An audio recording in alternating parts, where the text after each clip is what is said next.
Paul McCartney believed he may have heard the melody for Yesterday Before. Whether the dream happened exactly as he described, not really the issue. So in part 2, we investigate Paul's world at the time.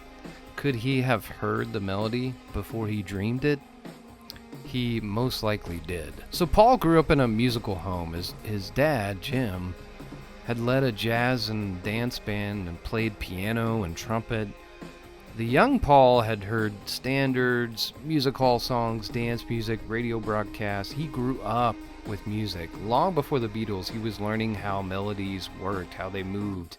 He played them, he imitated them, he stored them. By his early 20s, Paul had already absorbed an enormous vocabulary in terms of music. So then Paul entered a very different world. In '63, while dating Jane Asher, he began spending a lot of time at her family home at 57 Wimpole Street. And by a lot of time, he moved in there. He lived there until 1966. This was not simply just a house where he visited his girlfriend.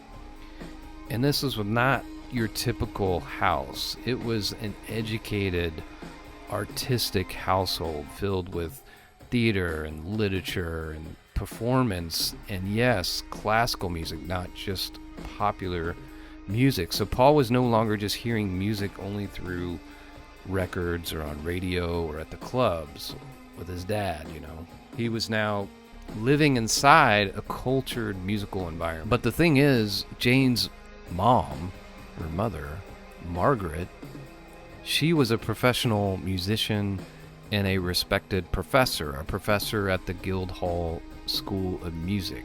Classical music was not exotic in this house. It was the norm. And here's the thing. Margaret had a student, and his name was George Martin, okay? The producer who would later arrange Yesterday for Paul. But think about that. I mean, the house where Paul says the melody appeared from nowhere in a dream is also connected directly to the classical training of the man who helped shape the finished recording of Yesterday. The thing about Martin, it wasn't that he was just familiar with classical music. He was an admirer of the music of our mystery composer. Then another name pops up, John Ogden, one of Britain's leading young classical pianists. In the early 1960s, Ogden was performing regularly on the BBC and recording at Abbey Road.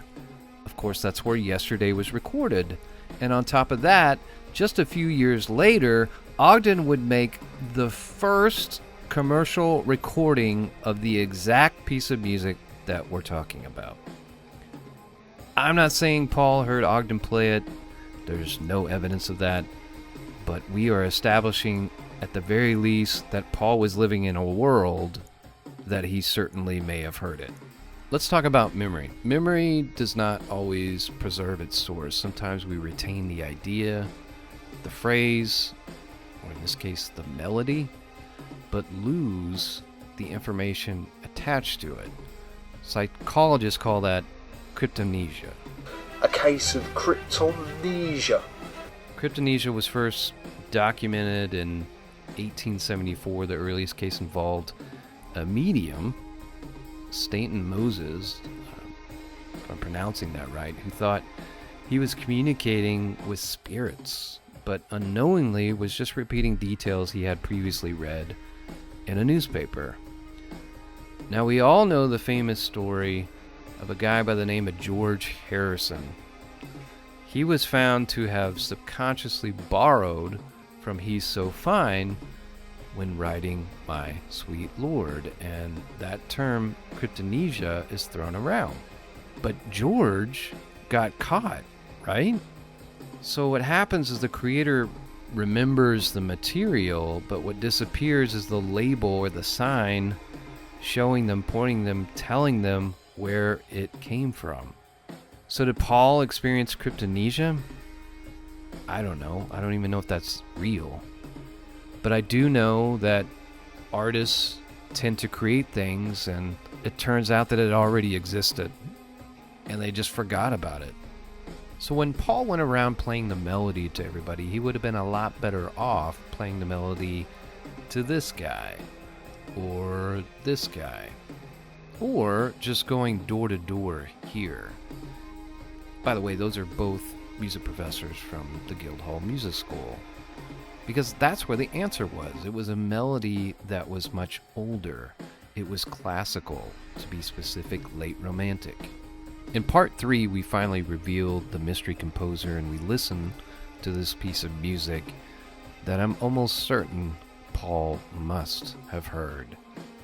Because remember, he woke up from that dream and he was 100% convinced that there was something about the melody that wasn't his. And all I'm really saying is, I believe you, Paul. That was the thing. I had this tune, and I thought, I love this tune. It's an old tune. I've heard some, of my dad must have played it or something. I believe you.